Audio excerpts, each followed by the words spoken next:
curiosity and creativity bring ideas that then lead to solutions to create something that this world needs. That's how I see it. For me, it's all connected.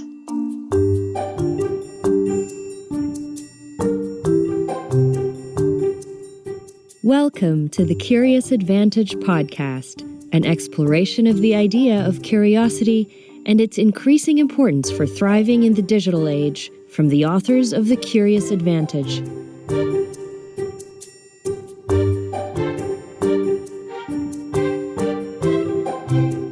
Hello, and welcome to this episode of the Curious Advantage podcast. This series is about how individuals and organisations use the power of curiosity to drive success in their lives and businesses, especially in the context of our new digital reality. It brings to life the latest understanding from neuroscience, anthropology, history, business, and behaviourism about curiosity and makes these useful for everyone. My name is Simon Brown. I'm one of the co-authors of the book The Curious Advantage and Chief Learning Officer at Novartis. And today I'm here with my co-authors, Garrick Jones. Hi, everybody. And Paul Ashcroft. Hello. And we're delighted to be joined by Daniela Proust, Head of Global People Enablement and Growth at Siemens. Daniela is a highly experienced global strategy and learning and development leader. Before joining Siemens, she worked with Deutsche Telekom and PricewaterhouseCoopers, and she's a demonstrated record of designing and implementing successful transformations and organisational development strategies, which I think we'll hear more about shortly. She's described as an inspirational and effective team leader with experience in multinational matrixed organisations, and she has a focus on leading global virtual teams. She's passionate about innovation and technologies that contribute to sustainable development of societies. As well as a master's in business and engineering, Daniela has also got a postgrad certificate from Cambridge University in the UK. Welcome to the Curious Advantage podcast, Daniela. Hi, everyone. Happy to be with you. It's great to have you. So let's start maybe with understanding a bit more about your background and also your current role. So maybe could you take us through your career journey and how did you come to be running learning for Siemens? I think it's 300,000 employees globally. Yes, almost. And I hope I'll try not to make it too boring because sometimes CVs can sound like, you take everyone through from one year to the next. So when I think about my own career journey, it's actually what we are also trying to drive at Siemens, that we consider careers more like an option room. So when I think of my own journey, it's really an option room. I started off as an entrepreneur when I was 20. I was running restaurants in parallel to study macroeconomics at that time. Mm-hmm. And I must say that gave me so many experiences from, setting up a business, learning how to run it, hiring people, negotiating contracts, even cooking. If you run restaurants, sometimes you have to jump in and you have to take care of the guests. For the cooking part, my family loves me a lot in the meantime, I must say. Good life skill to have. Yeah, actually, yes.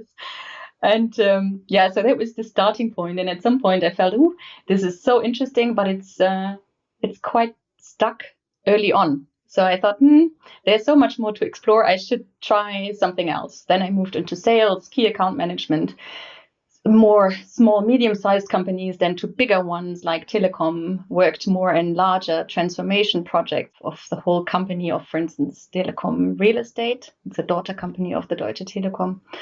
And then again, came to a point that I thought, something more to explore here. And I thought joining consultancy is nice. You can learn so much across industries about different companies and also vertically get experience across so many different facets. So I joined PricewaterhouseCoopers, which really helped me a lot gain international experience and draw big picture analysis. So to then cut it short, at some point I joined Siemens. And I have been with Siemens now since 2008, so quite a while. And also that has been quite an amazing journey from working with sustainability, corporate strategy, with external NGOs, with UN agencies, and very closely with the businesses on driving their own strategy priorities forward. And now I'm in the people space. Amazing. So now I'm taking care of learning and development at Siemens. What's fascinating, Daniela, is you talk about your background in Siemens, which I really want to get into in a moment. But before that, you talk about having run restaurants and even doing food and so on. And I'm curious to know, What do you think was the most important thing you learned from running a restaurant that you brought through into the rest of your career? It's a good question. I think flexibility, because what people often underestimate is how complex it is to run a restaurant. That there are so many things that you have to manage in parallel, and Yeah. that you have to constantly adapt to situational things. You know, something is happening, all of a sudden a big group is coming in, or a cook is not coming up, or whatever. So it's really this being able to juggle and be flexible about the challenges that come your way. That's fantastic. We had another guest on the podcast, Jennifer Hickey, who also talked about how much she'd learned from, she's in the art world, she was talking about how much she'd learned from being in a restaurant. And one of her principles was never return to the kitchen empty-handed. That's a smart one, yeah. I also like, we had Scott Pelton on recently, and he was a firefighter for many years. And there's actually a lot of parallels there between firefighting and working in a corporate environment as well. So it's interesting that a restaurant also provides as many linkages. It does. And I think one thing I learned was also not to always seek for recipes.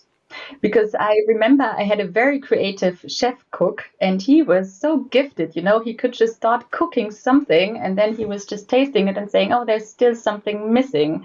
And then he knew what to add. And I dared that and tried to really explore that throughout my life. Just bringing a little bit of your own experience into things is sometimes what makes all the difference. Daniela, just to talk a bit about Siemens as a business, and you talk about bringing together all kinds of different experiences into your career. Siemens as an organization, an amazing technology organization that is in so many different parts of our society. Could you tell us a little bit about what Siemens is really focused on at the moment? Particularly, like, what are you most curious about as an organization? So to me, Siemens is a really exciting and very interesting company, because we are present in so many areas of businesses that people might not even be aware of, but that are fundamental to societies. So, for instance, one big area of our business is mobility. So if you ever ran with the ICE train that's coming from Siemens, if you joined certain metro stations that drive driverless, that's coming from Siemens. If you then take the train along the big tracks and you have the signaling technologies, that's also coming from Siemens. So it's really creating, let's say, mobility of the future. One big part of the business. Another part is smart infrastructure, where it's all about how can infrastructure be more sustainable and be connected so that buildings and other infrastructures can work with each other and for each other. Another big area, the third big area, is digital industries, where we are in the driver's seat to transform how industries are run, how factories are automated and digitalized, so that, for instance, food and beverage can run in a factory and be completely filled automatically. So it's a quite big space, and a lot of people don't know where Siemens is in. It's often still known for fridges, for instance, that where we were active in and are still a shareholder in. But the core technologies are much more fundamental. They're really touching everybody's lives. It's amazing. So what strikes me is when you talk about systems working with systems and networks working with systems and engineering, networks and networks. I mean, it's a huge conception. Well, I know you've been working on your learning strategy and your culture to drive the growth in this area. Can you share more about what you've been doing to enable your organization and your individuals to achieve this? Yeah, so we as a company, we're always saying we connect the digital and the physical world through the products and solutions that we bring to our customers and to societies at large. And when I think about it for the people space, it's actually quite similar. We are bringing our people together. We connect all our employees, almost 300,000, as you mentioned, across the globe. We are active in almost all countries of this planet. So it's important to create a sense of identity, a sense of belonging, and also to really influence and ignite a passion for learning and curiosity amongst our people. And maybe we didn't go deeply into your role now. So maybe can you go back to a little bit to what your role is and how you create that curiosity in those 300,000 people in every country in the world, which can't be an easy task. I find it a super exciting task, to be honest. So yes, I'm in charge of people enablement and growth, which in other companies often is called learning and development. But we intentionally called it differently because it's for us really to create an enabling environment for our employees that they can own their career journeys and that they get all the instruments at hand, that we accompany them as a company along their individual learning and career journeys. It's a big task, as you say. It's to reach all people with the right and meaningful instruments, with learning opportunities, and to provide them with all of these opportunities when they need it, at the moment of need, wherever they need it, on all the different areas that apply in a company like ours. Because you have to cover topics from technology to functional skills or competencies to cross-functional topics that everybody needs, like languages or communication, to market-specific topics that really apply for a certain country, to vertical industry knowledge. So it's the whole ecosystem of learning opportunities that we bring together for our people. Yeah, and it really seems like you're thinking about how you bring those together to enable people. Is this related to, you had this lovely concept when you were talking about your career around option rooms. And could you tell us a bit more about what you mean by what's an option room? And do you bring some of that into how you think about career development at Siemens there? Yeah, thank you for pointing that out. Actually, that was the starting point. When I joined the people function, because as I mentioned, I have more a background in the, let's say, business-specific roles in sales and in business development. It was because I was asked to rethink or reimagine learning and development for Siemens. So we initiated a project that we at that time called Learning of the Future. And we did that because we saw significant paradigm shifts happening. One of them is careers are not linear anymore. They were to a certain extent at some point, and it still applies, but to very few audiences where that's still the case. So if that paradigm shift holds true, that careers are more option rooms and more things that people explore, they move left, right, from one function to the next, from one market to the other, also change businesses, then that means that their individual journeys also require very different and very personalized learning opportunities. It's more like everybody has a backpack of skills and competencies, and it's completely different. Mine is different than yours, than Simon's. And therefore, what I then need in order to succeed in my role or the next one to come is highly individual. So this paradigm shift of personalization, individual, modular learning opportunities that you can pick and choose whenever you want was the starting point for a complete new approach that we have been developing and are still further developing. And we always talk about a learning ecosystem that we are building up, a world of opportunities. It's fascinating that this ecosystem you're putting in place relates to another word you used earlier, which was enablement. And how does that play out in practice? How do you create an enabling environment within this ecosystem for everybody in your organization? So technology has a significant role to play. I think a few years back, and I know Sam and I, we had a couple of conversations on that one. This was not thinkable of what technology can support. So when we laid out our strategy project 3 years ago, it was to reach more people, to learn more, not less, to have the whole scope of learning found for our employees through one single point of entry is still a big challenge. And then to basically scale up the reach and the continuous learning opportunities from maybe once a year a course to a continuous learning habit. And that is a significant cultural change as well for each individual, but also for the company as a whole. Maybe that would be a great one to dig a little bit into, because that continuous learning habit is one, certainly I've spent the last several years working to try to support how to do that. And it's really hard. And many conversations with many other organizations, and they also struggle with how to build that learning habit I personally see it as a mixture of content, but applicability to be able to bring it into your day to day. Elements around access you talked about of one way in to be able to find it, but then also wrestling with practicalities like time that I'm just so often here. I'm too busy.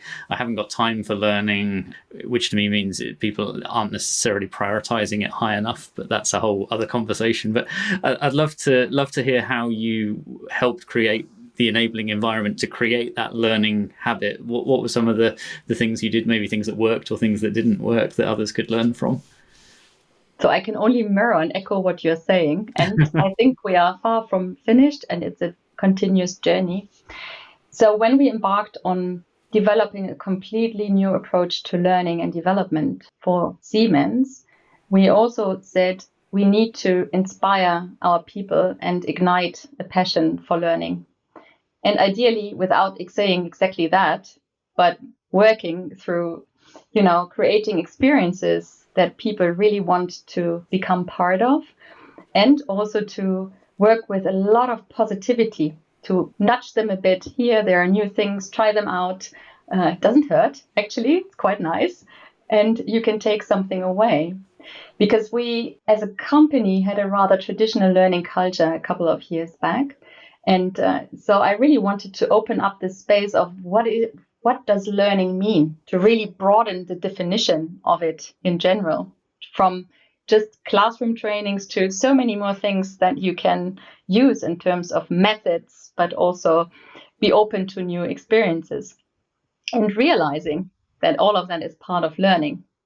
Daniela, it's interesting how you talk about how you're putting together these very personalized and blended learning experiences. We're now hopefully starting to emerge from, there are a series of lockdowns where it's been very difficult to do any of this type of work, and we've been dragged into a world of virtual learning.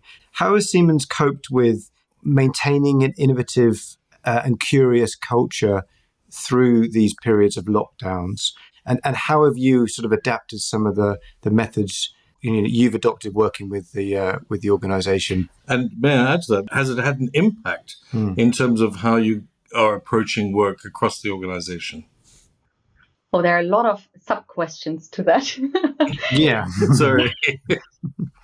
Let me maybe bridge a bit to what Simon was asking me for. So, because Simon knows about it also, we have developed a concept that is called My Growth. It is more a communication and experience concept where we bring together at one place all instruments and experiences for our people around learning and development opportunities.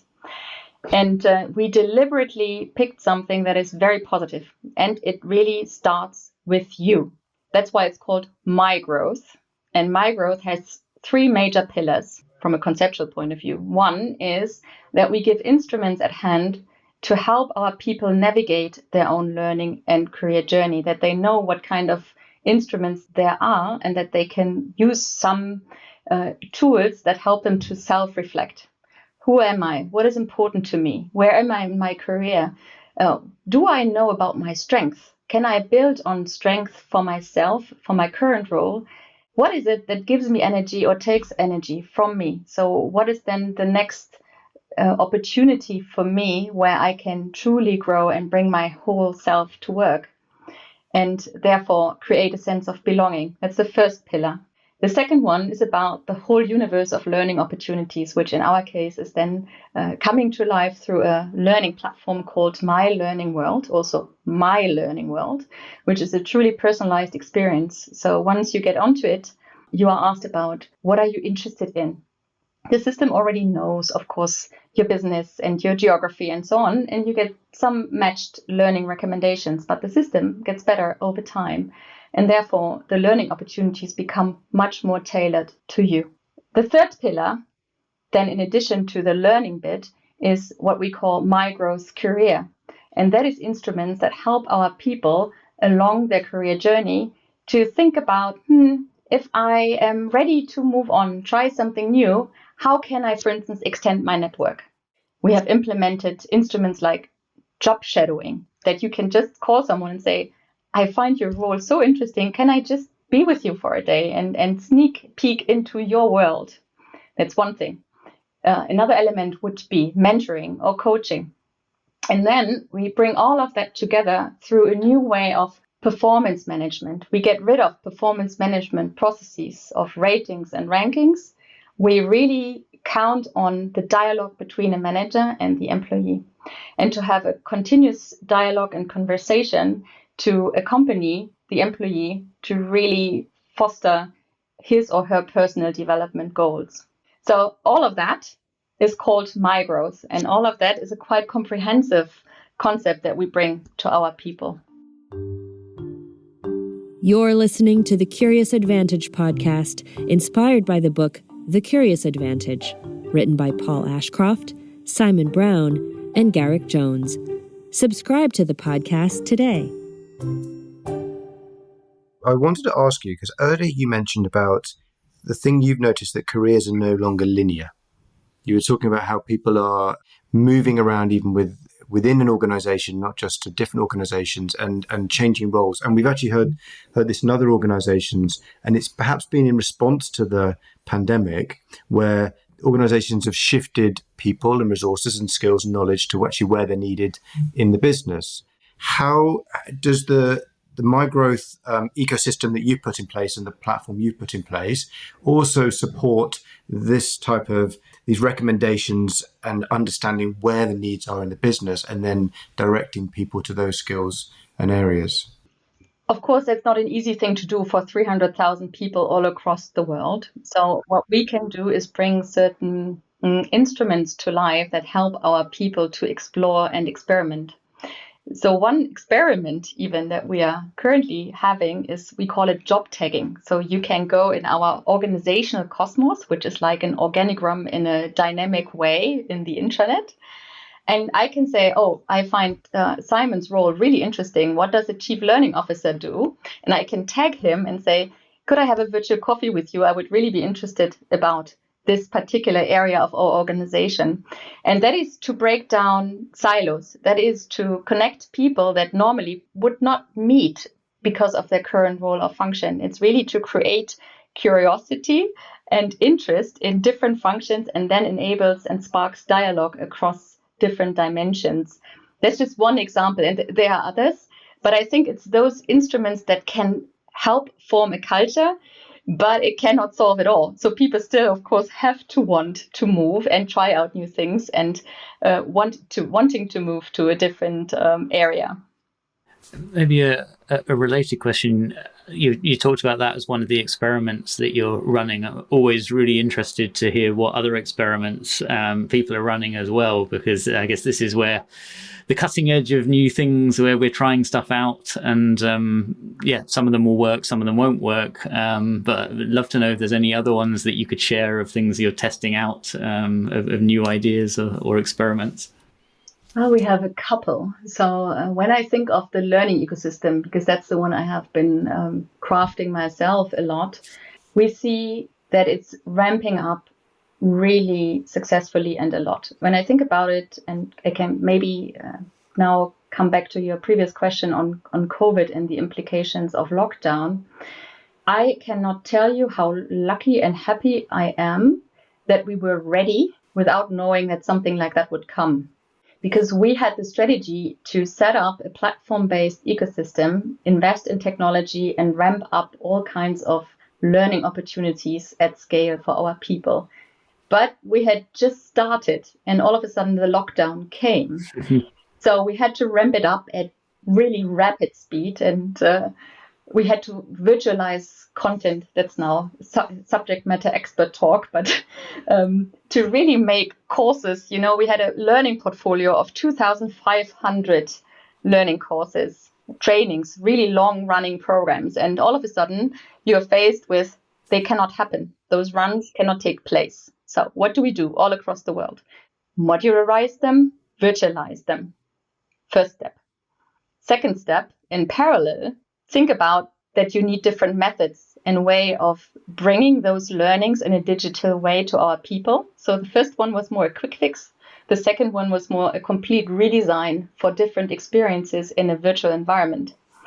And we had to do both because a company like us, we cannot stand still, right? We need to be there and bring our people to the learning opportunities they need. There's so much innovation in what you're talking about on so many levels, and talking about doing experiments ahead of the game, which managed to have some skills in place that allowed you to survive and move forward.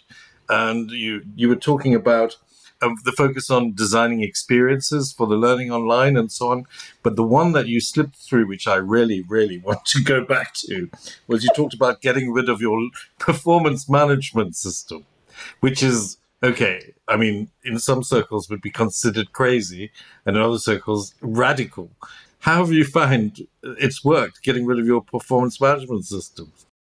Yeah, it is quite a radical one. And I can share another radical one about leadership, the picture of a leader in a moment. In addition, we have, of course, like all companies, had performance management systems. So regular processes on an annual basis with target setting, then with feedback mechanisms, with ratings and comparing people. And we just felt that it never really worked because people and roles are not really comparable. And what's then helpful with the result that you try to get out of it? Particularly that people then feel, if you then balance out the overall curve, that it fits into a normal curve, then you are always part of a pile of good. Yeah. And just very few can stand out, even though you might be doing super well in your role. Yeah. And that's not helpful. It's not motivating. And then as a second step, the discussion always comes to how does this now link to salary, to compensation and benefits and so on. And we wanted to completely detach those two conversations. We think that it is important that the manager, the leader, and the employees, the teams, that they have a conversation of what they want to accomplish. And that is also changing in the meantime so fast that yearly goals or targets don't make sense anymore. That's the first thing. And then you have to continuously have a dialogue about how you're doing, where you need to adjust. And that is then meaningful to bring the overall organization forward. And also the individual to then explore different things, opportunities, where to move next. But it's a fundamentally different approach. Yeah, it really is. You are trusting your leadership to have meaningful dialogue and meaningful conversations with people rather than putting them into a mathematical framework. And that's more human in many respects. But it's fascinating that it still works, so the organization moves forward and achieves its goals in the same way. I think you're definitely onto something. Definitely, I'd really love to know more. But the other thing I'd like to know more about is you talked about leadership. And what are you doing that's crazy in leadership? Yeah, as you can see, we are quite radical in a few things. So when I think about the performance management bit, I was just talking about, for us, it was a movement disguised as a project, and it's currently being rolled out all across the world. I like this idea of a movement disguised as a project. That's right. Especially as we have a chapter on it in our book. Yeah, so that was the one thing. And it's still ongoing because at the moment we're, for instance, implementing, it's interesting to say implementing when you get rid of processes, right, and of infrastructure tools.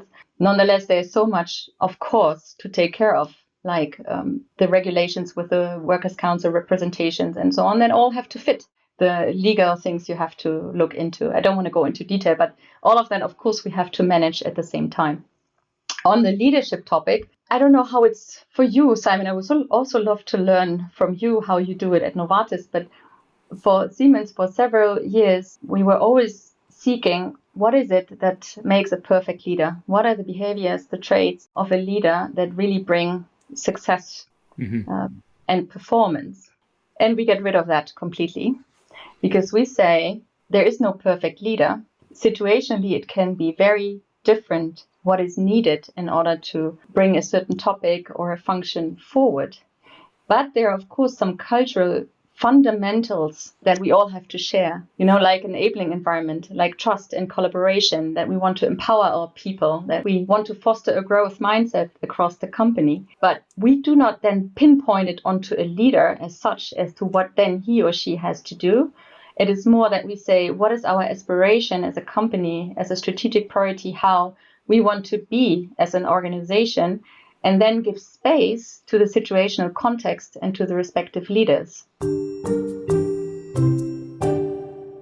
Very interesting. We also are going through an experiment with our approach to leadership. We're several years now into that, around moving to becoming an unbossed leader. And we have what we call our unbossed leadership experience, which we've now had over 10,000 of our leaders go through to become more unbossed in their approach, and unbossed being a part of our culture of inspired, curious and unbossed.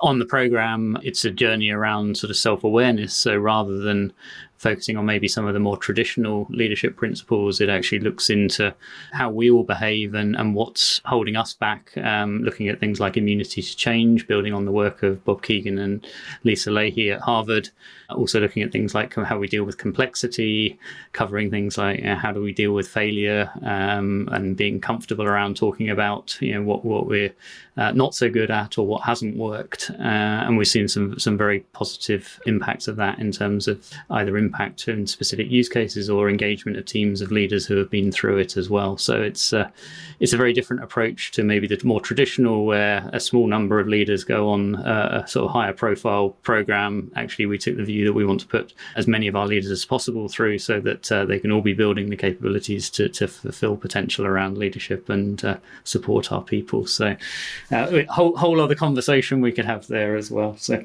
yeah, I would love to learn about the examples of how people experience then to be unbossed. Pretty interesting.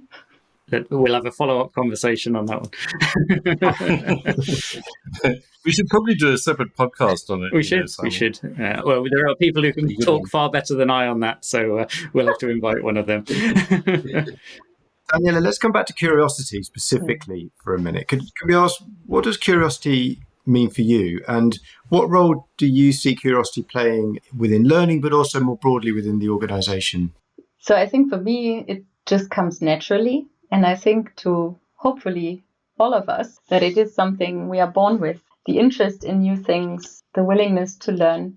So for me, it's a very positive term, and it's something that we want to spark. And when I think about my growth, the concept that we are developing, it's not called curiosity, but its intent is exactly to spark curiosity and creativity and ownership, that people take on their own learning, their own development, and also their own innovation power, if you will, because curiosity and creativity bring ideas that then lead to solutions to create something that this world needs. That's how I see it. For me, it's all connected.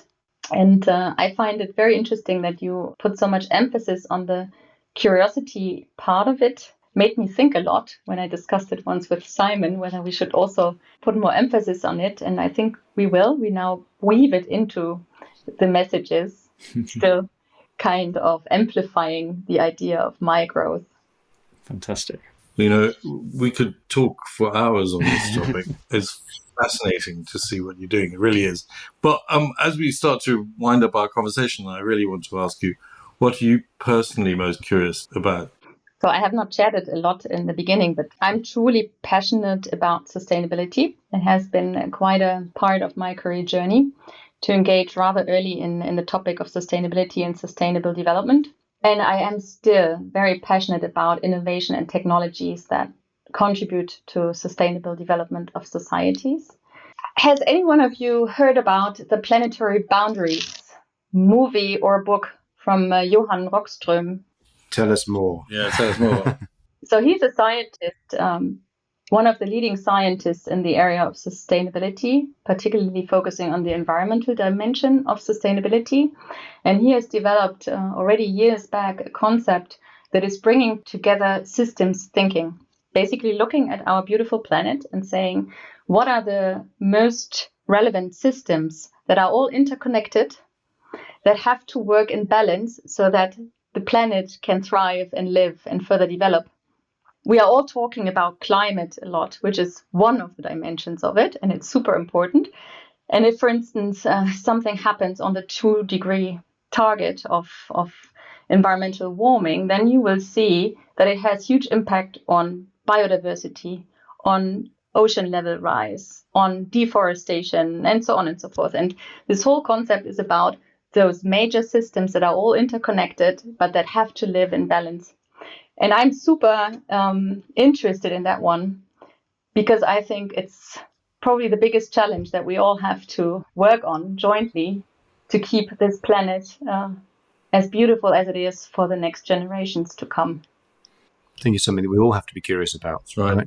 And thank you for that reference, because I'm going to look into him and find out what's going on. Planetary boundaries, definitely one to be curious about. So, Daniela, is there anything you'd like to ask us as well? I'll give you the opportunity to turn the tables on us to ask a question. Yeah, what are you curious about?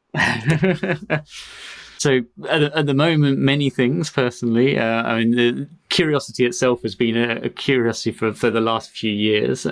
Skills is one that I'm getting very curious about, and the role that skills plays at the sort of heart of learning and many other elements across HR or people in organisation. Also getting curious about virtual reality and the metaverse and the opportunities that could come from that as well. So that's one that's taking up some interest at the moment.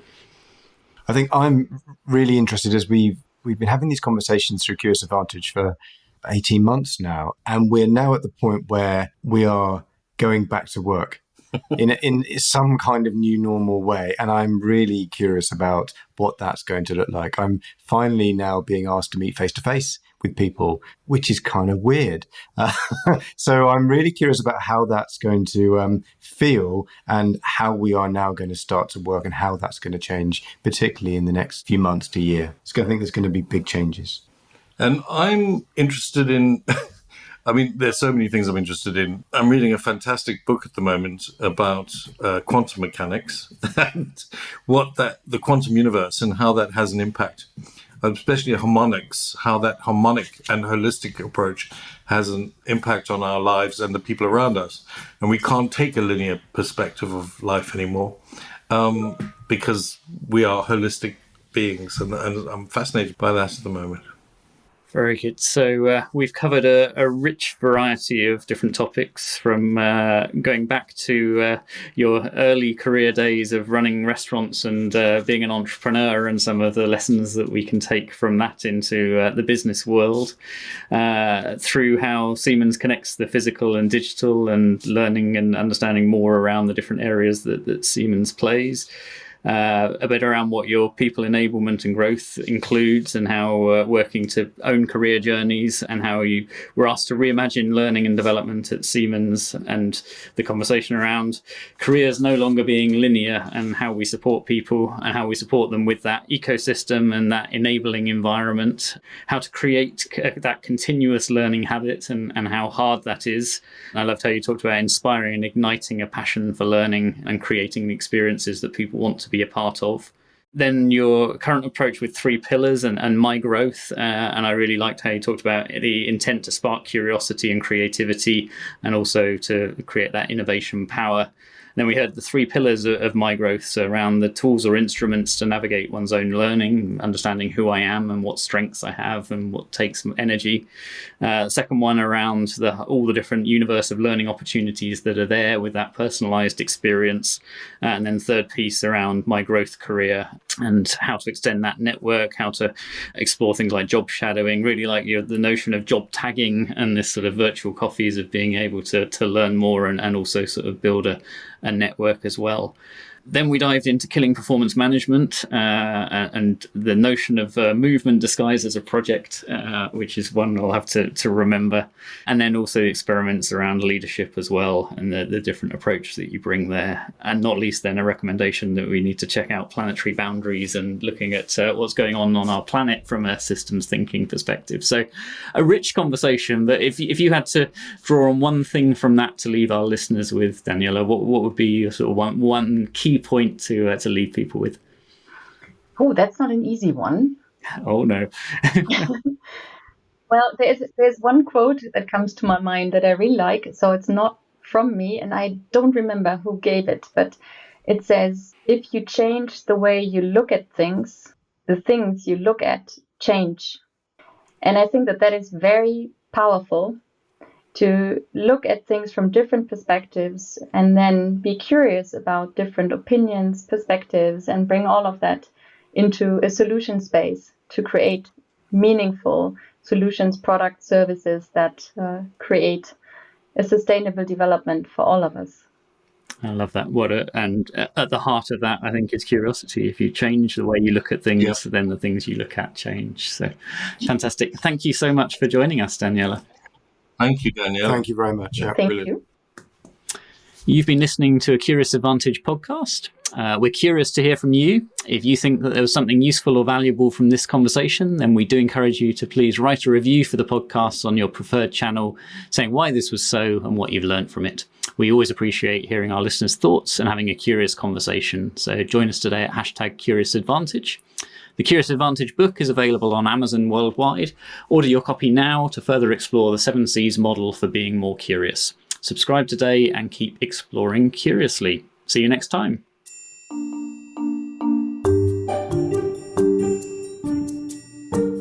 Thank you for listening to the Curious Advantage podcast. The Curious Advantage book is now available to purchase on Amazon. Stay tuned for the next episode and keep exploring curiously. This podcast is produced by Aliki Palinelli and John McGinty and edited by Jill Damatak-Futter.